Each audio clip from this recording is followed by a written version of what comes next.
안녕하세요. 8월 24일 목요일입니다. 말씀과 함께 새롭게 오는 소망의 아침을 시작하겠습니다. 필립 얀시는 세상에서 눈사태처럼 덮친 고통이 주님 안에 들어오면 눈 녹듯 사라진다라고 이야기합니다. 창세기 43장 15절로 24절까지 말씀을 본문으로 하여 예기치 못한 환대와 형통, 재앙이 아닌 축복의 자리라고 하는 주제로 함께 은혜를 나누기를 원합니다. 하나님은 자격 없는 사람에게도 은혜와 공유를 베푸십니다.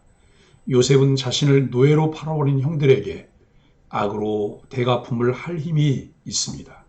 외로움과 고통으로 점철된 과거 인생 경험의 원인을 형들에게 돌릴 수도 있습니다. 그러나 요셉은 오히려 형들을 환대하고 형들에게 은혜를 베풉니다. 이런 행동의 이면에 자격을 논하지 않고 주시는 하나님의 놀라운 은혜가 있습니다. 자신이 그 은혜의 수혜자임을 아는 사람은 타인을 용서합니다. 형제들은 다시 곡식을 사기 위해 애굽으로 내려갑니다. 하지만 그들은 애굽으로 출발하기 전부터 아버지와 논쟁할 정도로 순조롭지 못했습니다. 우여곡절 끝에 아버지를 설득해 베냐민을 데리고 애굽으로 내려왔지만 과정은 결코 순탄치 않았습니다. 1차 양식을 구매할 때와는 다른 긴장감이 흐릅니다. 무엇보다 그들이 양식을 구매해 고향으로 돌아가던 길에 차로에서 돈이 나왔기 때문에 그들은 혹시나 도둑으로 오해받지 않을까 떨었습니다. 본문에는 요셉과 형제들의 대화가 전혀 나오지 않고 요셉이 시종에게 명령하는 내용만 나올 뿐입니다. 그는 형제들을 위해 만찬을 준비시키지만 요셉의 집으로 가는 형제들의 마음은 두려움으로 가득합니다. 형제들은 애굽 총리가 자신들을 억류하고 달려들어 잡아 노예로 삼고 나귀를 빼앗으려 하지 않을까 염려합니다. 요셉이 형제들을 추궁하지 않았음에도 불구하고 이처럼 불안해하는 이유는 무엇일까요? 이들은 과거의 죄에 매여 스스로를 불안 속에 밀어넣었습니다. 오랜 시간이 지났지만 죄의 끈에 묶여있는 모습입니다. 이런 모습은 인간의 보편적 모습입니다. 우리 죄를 어떻게 생각해야 할까요? 내가 숨기고 싶어하는 죄는 무엇인가요?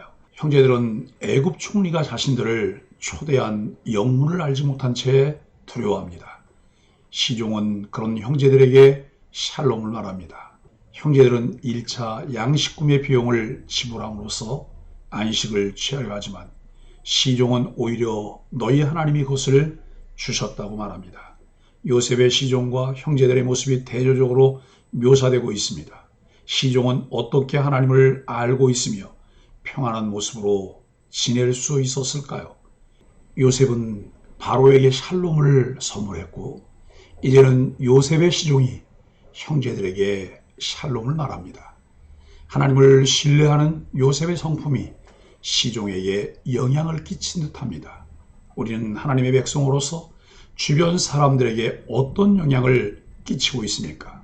성도의 고난은 연단을 통해 복을 받는 필수 과정입니다. 그러기에 고난 중에도 우리는 즐거워할 수 있습니다. 고난의 목적을 알지 못하는 사람은 불안해하고 낙심하며 절망합니다. 요셉의 형들은 요셉의 집으로 초대를 받았지만 그 자리가 축복임을 전혀 알지 못합니다. 요셉의 형제들이 식량을 구입하기 위해 애굽에 두 번째로 방문합니다. 15절로 17절은 식사 초대입니다. 요셉은 베냐민을 보고 청지기에게 형제들을 자기 집으로 영접해 잔치를 준비하도록 지시합니다. 18절로 22절은 두려움과 변명입니다. 하지만 형들은 오히려 자신들을 노예로 삼고 나귀를 빼앗지 않을까 심히 염려합니다.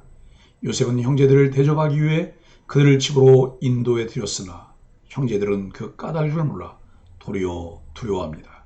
이처럼 믿음으로 현실의 실상을 알지 못하면 우리 역시 조그만 어려움을 겪어도 불안해하고 두려워합니다. 하나님이 우리를 시련에 두시는 것은 궁극적으로 재앙이 아닌 축복을 주시기 위함입니다. 현실의 실상을 다 알지 못해도 하나님의 섭리의 손길을 바라보며 담대하게 살아가야 합니다.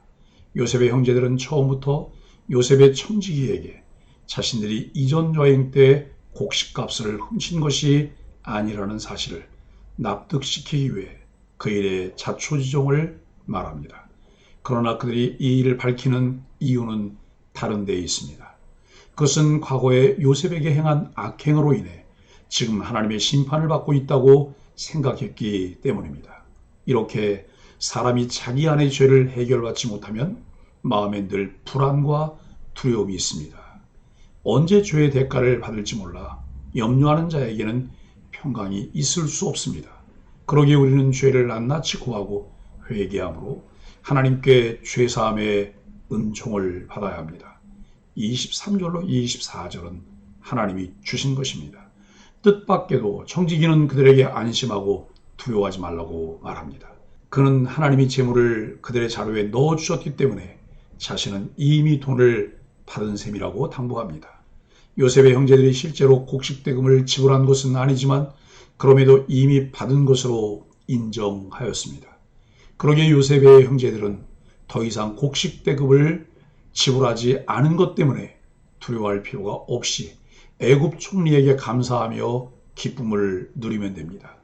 우리 역시 예수 그리스도 안에서 우리를 죄 없다고 인정하신 하나님의 은혜를 받았습니다.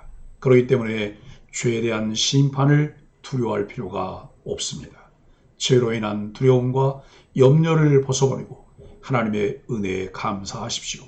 청지기는 시므온을 석방하고 물을 주어 발을 씻게 하며 그들의 나귀에게 먹이를 줍니다. 이는 당시 근동 지역에서 손님을 대접하는 가장 기본적 관례였습니다.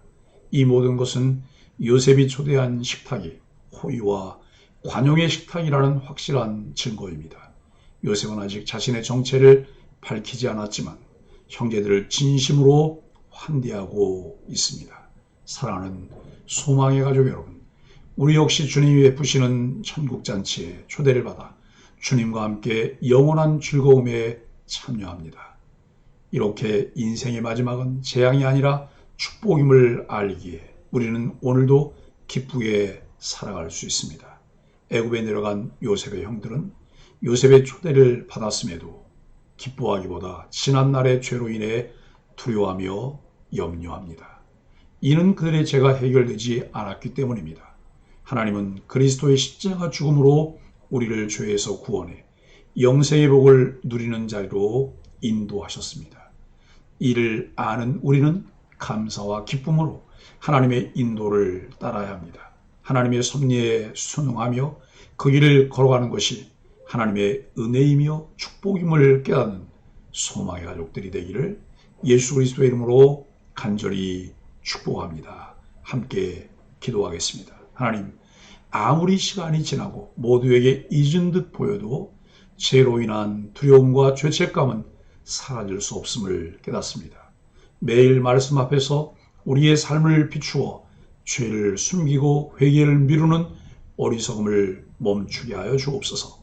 정직하고 진실함으로 하나님이 주시는 평안 가운데 들어가게 하여 주옵소서. 예수님의 이름으로 간절히 기도합니다. 아멘.